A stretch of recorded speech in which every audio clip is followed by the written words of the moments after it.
Орон зай гаталж сүүдэр дунд нуугдсан. Амьдуу эсвэл үхснүү гэдэг нь мэддэхгүй нэгэн. Улаантын хамгийн нууцлаг, хамгийн аимшигтай, мөн хамгийн гонигтай түүхтэй нэгэн. Тэр бол Омен. За сайн нуцгаа, итүү байна. Өнөөдрийн бичлэгээрээ та бүхэндээ Омений өнгөрсөн түүхийг ярихаар бэлтлээ. Ингээд та бүхэн маань бичлэгтээ тавтай морил. Бичлэг хэлэхээс өмнө лайка дараагүй хүмүүс нь лайка дараарай. Саба дараагүй хүмүүс нь саба дараарай. За ингээд бичлэгэнд орцгоё. Түүний өнгөрсөн түүх бүрэн тайлагдаагүй. Өөрөө ч сандаггүй. Омен бол Valorant протоколд илсэн анхны рейдент. Тэр хүний дүртэй байсан ч нэгэн аимшиг тослын дараа өнөгийн сүүдэр шиг хэлбэрээ олсон. Түүний жинхэнэ нэрийг одоогоор хэн ч мэдэхгүй байгаа. Өөрөө ч мэдэхгүй. Таамгуудаар Димитри, Фред, Джон гэсэн таамгууд байдаг. Өмнө нь тэр Science of Hourglass гэх байгууллагын харгас алуурч байсан. Түүнийг Radiant-ийн судалгааг олон нийтэд задруулах гэж байсан эрдэмтэн доктор Sabine Callis. Өөрөөр хэлбэл өнөөгийн Viper-ыг хөнөх даалгаварт илгээсэн байдаг. Гэвч лабораторид болсон мөргөлдөөн бүхнийг өөрчилсөн. Омен Viper-ийн барьжсэн хүчтэй идэвхий бодис төртөж улмаар туршилтын камерт орон зай цаг хугацааны туяагаар огтлолтон тастаж хаягдсан. Энэ осол Оменыг өнөөгийн сүнслэг биет болгон өргөж түүний ой санамжийг баг бүрэн устгасан. Яг яаж амьд үлдсэн, хэн авралын гар сунгасан тодорхойгүйч Сэж үүнд чухал үүрэгтэй байсан гэж таамагладаг. Омений гол зорилго бол алдсан ой санамжаа эргүүл олох. Тэр өөрийгөө эргүүлэн санах цорын ганц арга нь алах гэж боддог. Түүний voice line үнийг нотлно. How many must I kill before I am restored? More, always more. Омен үргэлжийн өвдөлт донд амьдардаг. Түүний биеийн хэсгүүд ялангуяа гар нь байнга савлаж задрах гэж байгаа мэт хөдлөнө. Доктортой байхын тулд тэрээр тайвшруулах зүйлс хийдэг. Жишээ нь нэхмэл. Феникстэй харилцахтай хүртэл энэ намайг доктортой байлгана гэж хошигндог. Осолцсны дараа Омен сүүдэр орон зайг захирах чадвартай болсон. Тэр хаанч алга болж хаанаас ч гинт гарч ирж чадна. Гэхдээ зөвхөн энэ биш. Тэр хүмүүсийн сэтгэл хөдлөлийг мэдэрдэг. Айдас, найдвар, инээд бүр ам сүнсний оршихуйг хүртэл. Энэ нь түүнийг Фэдтэй адил айдсыг ойлгохч болгож Сэж болон Ренагийн хүчтэй холбоотой болгож өгдөг. Омений өнгөрсөн хязэж бүрэн тайлагдаагүй тул олон янзын онол байдаг. Зарим онолд Омен бол туршилтын субъект байсан. Ослын дараа Viper нь Sage-с тусламж гуйж түүнийг амьлуулах гэж оролцсон гэдэг. Гэвч төгс амьлуулж чадаагүй тул өнөөгийн хэлбэртээ шилжсэн. Хиймлэр бүтээсэн Radiant. Омен бол Kingdom-ийн хийсэн туршилтын бүтлгүй үр дүн. Хүнийг зориудаар Radiant болгох орлогын үр дүн байж магадгүй. Abyss, Lotus, Split эдгээр газрууд нь Омений түүхийг хэсэг хэсгээр нь өвөлдөг. Abyss бол Science of Hourglass гэх аимшигт байгууллагын бааз байсан газар. Айса болон Омен хоёр хоёулаа нэгэн цагт энэ байгууллагад алуурч болж ажиллаж байсан. Abyss-ээр Омен өөрийн хуучин амьдралын мөрийг мэдэрдэг. Үүнийг тэр өөрөө заримдаа voice line-уудаараа илэрхийлдэг. Millennia of radiant history stolen from the world and crammed into this cave.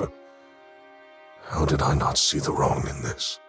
Lotus бол эртний портал сүнслэг хүчний төв. Омений чадвартай маш төстэй орон зайг нугалж сүүдэр дунд оршдог тэр өөр яг энэ газрын хүчтэй холбоотой мэд санагддаг. Түүний биеийг урж тасцсан ослын уул мөрийг Лотосын хаалга хачин чулуунуудтай зүрлэж болох юм.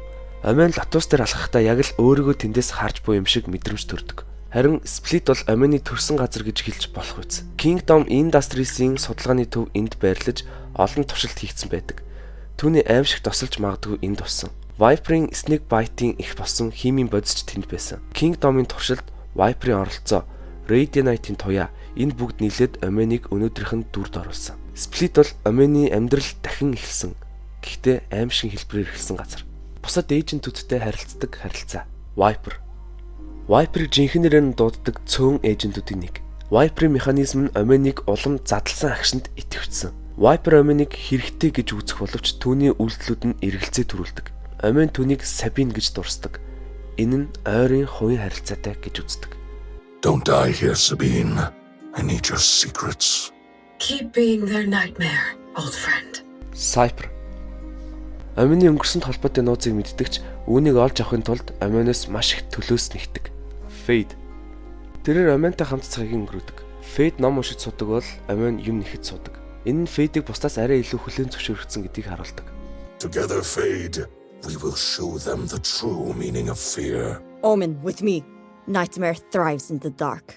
Айса болон Омен хоёулаа Science of Hourglass-ийн хөлсний алуурчд байсан. Омен Айсаг өөрийн түүхийн тусгал гэж харж Энэ хоёрын хооронд итгэлцэл байдаг. Айса ч Омений тулааны чадварыг хүндэлдэг. So I owe you a great debt. Would you be opposed to receiving a hand-knit sweater? Omen. They say that once you took a contract, their death was inescapable. Anyway, I'm glad we're friends. Сова. Омений хамгийн хитэгдэг хүн чанаруудыг сануулдаг нэгэн. Сова түнд уучлал, авралын боломж бий гэж үздэг. There is a fury in you, Sova. It is terrible, beautiful. Omen, we will find your answer.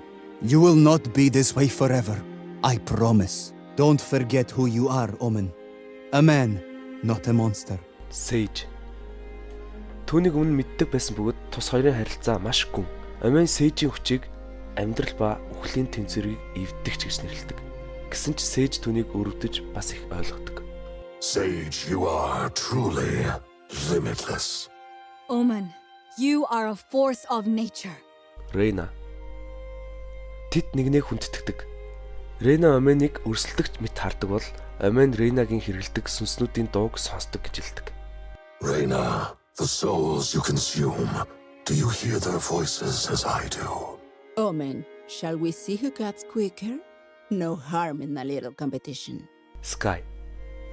Omen Sky-ыг Life Weaver буюу амьдралыг бүтээдэг нэгэн гэж нэрлэж түүний хүчний бодит боломжийг хамгийн ихээр хардаг. Sky the Life Weaver, the power to create, to destroy. Which path will you embrace, I wonder? Omen, all that slinking around makes you hard to track. Glad you're on my side, eh? Yoru. Хоёул орон зайг гатлах чадвартай тул Omen Yoruг ихэд хүндэтдэг. Тэр Yoru Rift Walk хийхдээ өөрийн хэсгийг артаа үлдээдэг гэж хэлдэг. I'm curious, Rift Walker. When you travel, can you feel the pieces you leave behind? Omen, let's teleport and spook those guys. Ингээд харахад Omen бол зөвхөн аимшигт дүр төдий биш юм. Тэр бол өөрийгөө ирж хайсан, өнгөрсөнтэйгөө тэмцэж буй нэгэн. Түүний өнгөрсөнд үнэхээр ямар үнэн нуугдж байгаа бол тэр өөрийгөө эргүүлэн санаж хүн чанараа олж авах болов уу? Эсвэл илүү аимшигтай үннийг л нээх үү? Бичлэг таалагдсан бол like and subscribe. Мөн дараагийн бичлэгээр ямар эйжент оруулмаар байгаагаа комент хэсэгт үлдээгээрэй. Баяр тацгаа.